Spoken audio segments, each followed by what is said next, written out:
So what do you feel like the economic outlook is for 2020? Are you a glass half full or glass half empty person? Well, we're talking a little bit today about 2020's economic outlook, and we're going to dive a little bit deeper into Strafford County's home affordability. Let's cut to the chase.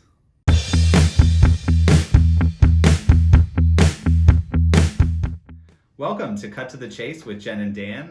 My name is Dan Ferullo, and my beautiful co-host over here is Jennifer Freed. How are you today? I am fully caffeinated, so no more punchiness. You know, I think there were a few people who were noticing that last week. Yeah, I know. A lot of folks like it when I'm all punchy, so, I mean, you can vote on that, but odds are good I'm going to stay caffeinated, at least in this market. Yeah. Oh, yeah, you definitely need to. So here we are with episode 2 for season 2. We are thrilled to be back today. Yeah, it's been a great week so far. January is on its way out. We're almost to February already. I know, and it doesn't feel like January. Oh my gosh. I know, the whole winter, snow, weather, but people are out. They're shopping. Yeah. People are thinking about getting their homes on the market earlier than they were before. So it feels... It's like winter March is what it feels like. Winter March, like. yeah. Well, maybe I'm doing all my March things. maybe now. our show last week convinced people that they need to get their homes on in January because it's so busy. That 2020, a lot of folks were saying it's the hindsight year, so I think maybe people also hit the road running with their housing. I haven't heard anybody say that, but that's true. 2020, yeah, hindsight so is 2020. yeah, it's the I year love of that. hindsight. So maybe some folks are like, all right, a new year, new Let's goals. do things right. Housing is on my list. Let's have at it. Yeah. Anyway, so we're going to go big picture to little picture. You pulled a great article, Realtor Magazine, on the 2020 economic outlook. Yeah. So, looking at the outlook for 2020, we're going to talk about a few different things. We're going to talk about unemployment, mortgage rates, median home prices, and commercial stuff as well, which is all has to do with the economy here in the U.S. And there are we're hearing some chatter about recessions and slower growth, and so yeah, we're just going to talk a little bit about that. Jen, what are some of the points that they have in there? Well, it's yet another article by another publication about, are we going to have a slowdown? If we do, how is it going to impact this particular, area, being real estate? So, Right. They're talking about we've had a really long run since June 2009 of economic expansion.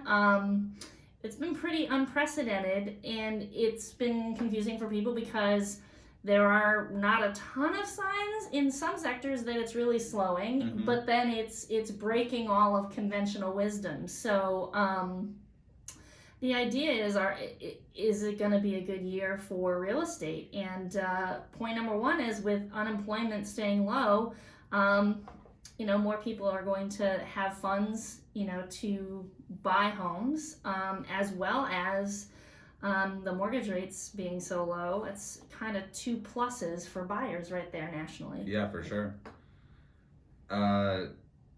Mortgage rates also are out there. They're here to sustain the housing demand. So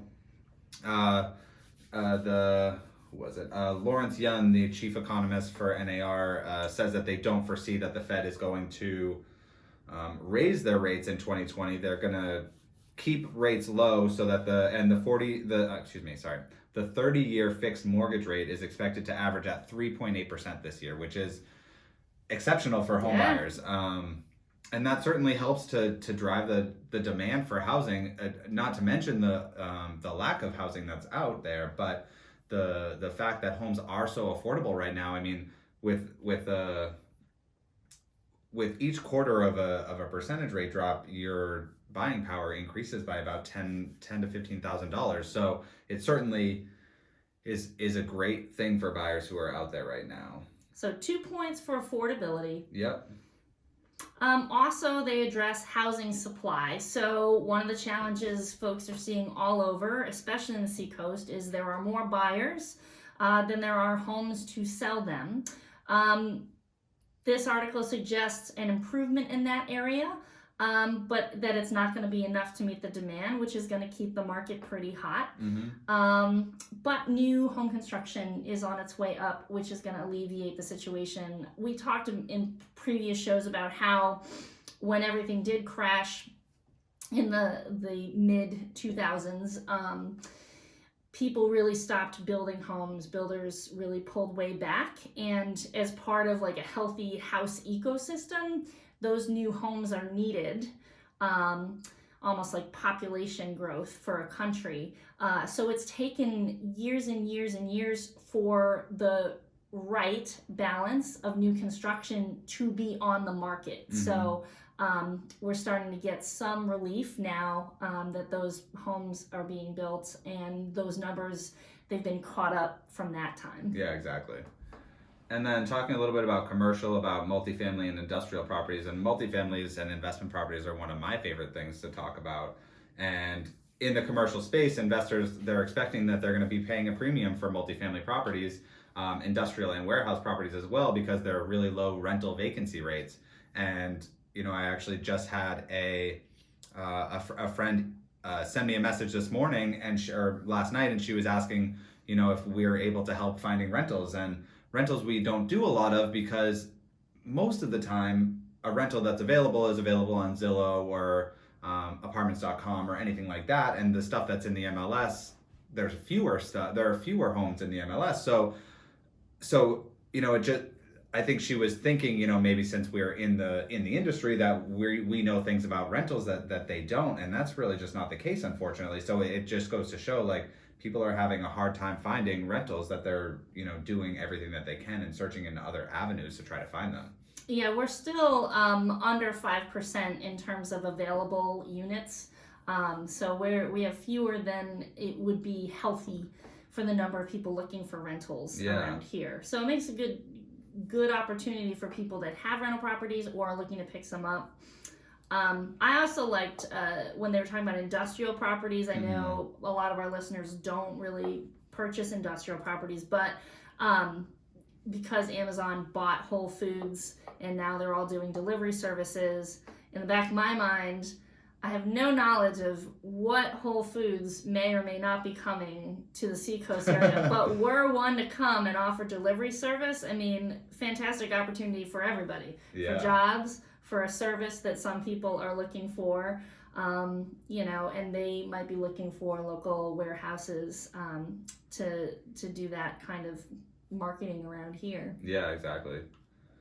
So I think that kind of sums up the economic outlook for 2020. So I think overall we are looking good for 2020. So, get out there and buy or sell your house. Yeah, and then I want to address, because this is important to me personally, headline, let's see, this is from Foster's, Strafford County sees waning home affordability.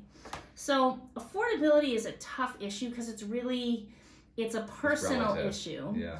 But when it's studied by the numbers, concrete data really is looked at to make decisions about how a particular region is doing. So we're at the third highest median sale price for a single family home in New Hampshire. So Rockingham County and Hillsborough, their median sales price is more expensive. But we have some of the most affordable condos in Strafford County. The point I want to look at here is between 2018 and 2019, median sale price went up 5.2% in this county. And that can really make people feel squeezed. It's alleviated a little bit by these lending rates, so you have more purchasing power, but people on a budget, like most folks are, myself included, that it can be really hard to sort all of that out. So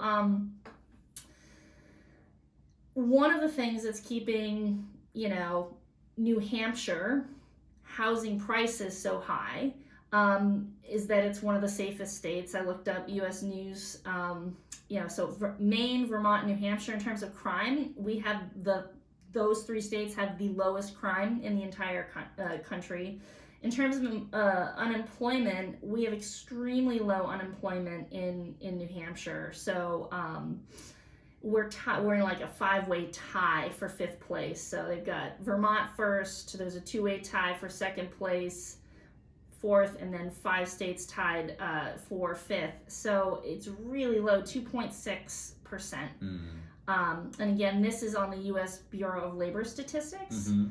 So the other thing is, and this is what's tough, because we think of affordability based on our own budget, but when larger organizations are looking at it, they are looking at the average weekly wage in the United States, which is $1,095. The average wage in New Hampshire is $1,090. So right around the national average. So the question is, are our house prices really disproportionate to the wages one can earn? And, not really. Based on what is provided here in terms of employment and safety, and as we all know, the amenities of living in New Hampshire. Now, that doesn't mean that it doesn't feel like a big squeeze. When the housing prices are up over 5% year to year, that's a big difference if you put off buying your house. Or you can't find something, so you... Exactly. Yep. So people are feeling pain, but it's hard to put the personal budget pain up against how does New Hampshire stack up, and Strafford County within New Hampshire stack up against other opportunities, other places. Folks say, oh my gosh, I can go to X state and it's that much cheaper, or the taxes are this or that, but the safety isn't there, the amenities aren't there, and the job opportunities aren't there, and it's hard to remember that. So I'm hoping people stay positive, and I sure do appreciate that in these averages, there's obviously the high numbers are balancing out the low numbers, and so there are people with absolutely no issue on one end, and some people that it's on the day-to-day really hard. So I don't want to ignore that, because it's important to me that everybody has a shot at what they're trying to accomplish, but it's not as bad as we think it is, or as this headline might lead you to believe from this lady's perspective. What do you think, Dan? Well, Jen, I appreciate your perspective, and I agree with you. I think that it's all relative, where the it depends on each person's particular situation for where they're, how affordable it is to live in certain areas. And but going back to talking a little bit about the difficulty for people who are putting off home prices, or putting off buying a house, or weren't able to find one, the increase of homes in the last year was 5%, but in just December last year it was up 9.6% from December 2018, which is almost 10% December to December, which is really quite insane. And like you said, atypical. Yeah, certainly atypical, and we're experiencing. It was an atypical December because total sales volume. Oh, I'm sorry. So that was total sales volume. I apologize. The total sales volume was up almost 10%, and then the home prices were up 6%. So an additional percentage from the year. I apologize. That was a mistake on my part reading through.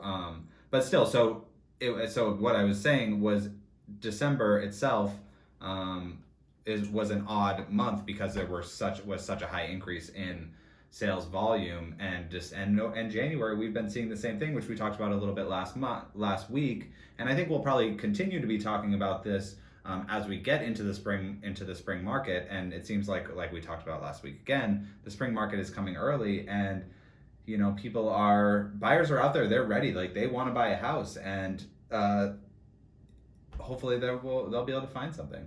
Yeah. Well, if you look long enough with the right person, I think that's what it is. You need to be with the right agent. You will find your perfect match. Yes. So don't be scared. Not all doom and gloom. No, and it's worth thinking about. It's worth talking about.